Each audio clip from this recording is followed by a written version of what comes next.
MSME ने उत्तर प्रदेश को एक नई पहचान दी। हमने 2018 में वन डिस्ट्रिक्ट वन प्रोडक्ट की योजना प्रारंभ की।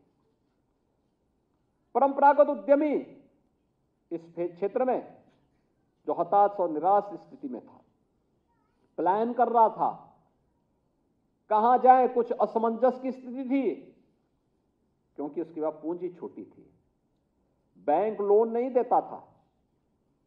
क्योंकि मुझे याद है उत्तर प्रदेश का सीडी रेशो 44-45% था, उससे भी कम था। और फिर गरीब को कौन देता है, कमजोर को कौन देता है, कौन पूछता है। लेकिन आज कार्य हुआ, आज हम देख रहे हैं वन डिस्ट्रिक्ट वन प्रोडक्ट ने उत्तर प्रदेश को एक पहचान दी। उत्तर प्रदेश का उद्यमी इसके माध्यम से हर एक सूक्ष्म लघु मध्यम उद्यम से जुड़ा हुआ उद्यमी आज उस दिशा में आगे बढ़ा है। उसके चेहरे पर मुस्कान आई है। उसने उत्तर प्रदेश को एक्सपोर्ट प्रदेश के रूप में डेवलप किया है। हमारा एक्सपोर्ट लगभग 3 गुना बढ़ा है और उत्तर प्रदेश ने वन डिस्ट्रिक्ट वन प्रोडक्ट के माध्यम से वैश्विक मंच पर एक प्रतिष्ठा प्राप्त भी की है। और प्रधानमंत्री जी के वोकल फॉर लोकल के इस अभियान पर मोहर लगाने वाला पहला प्रदेश उत्तर प्रदेश है।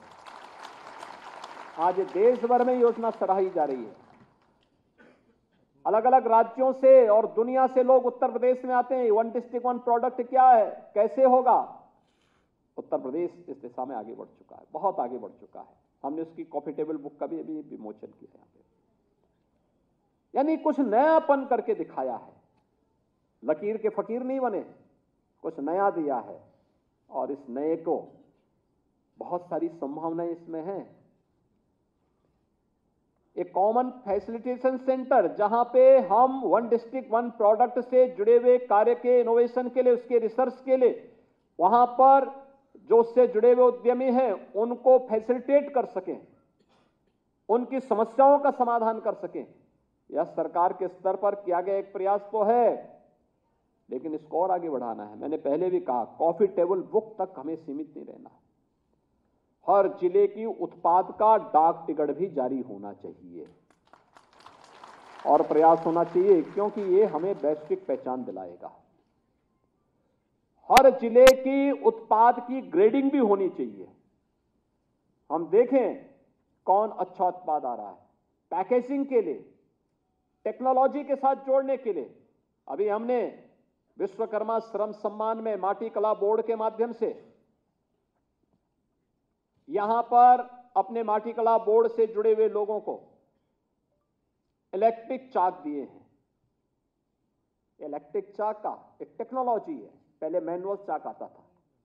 मैनुअल चाक में एक दिन में 50-60 बर्तन बना पाते थे। भाई आखिर हाथ की तो अपनी सीमा होगी, कितना घुमाएगा व्यक्ति हाथ को, कितना घुमाता जाएगा। अब इलेक्ट्रिक चाक आ गया है। इलेक्ट्रिक चाक ने उसके काम को आसान किया है। 50-60 जो बर्तन बनते थे, अब इसी इलेक्ट्रिक चाक में 450-500 बर्तन बनेंगे। आखिर उतने ही समय में वह उससे कई गुना प्रोडक्ट दे रहा है, तो स्वाभाविक रूप से लागत कम होगी, उसकी आमदनी ज्यादा होगी और मार्केट पे यानी उस व्यक्ति की आमदनी भी बढ़ेगी, लागत कम होगी, तो कॉमन मैन को भी राहत मिलेगी और टेक्नोलॉजी इस रूप में हमारे लिए सहायक हो सकता है।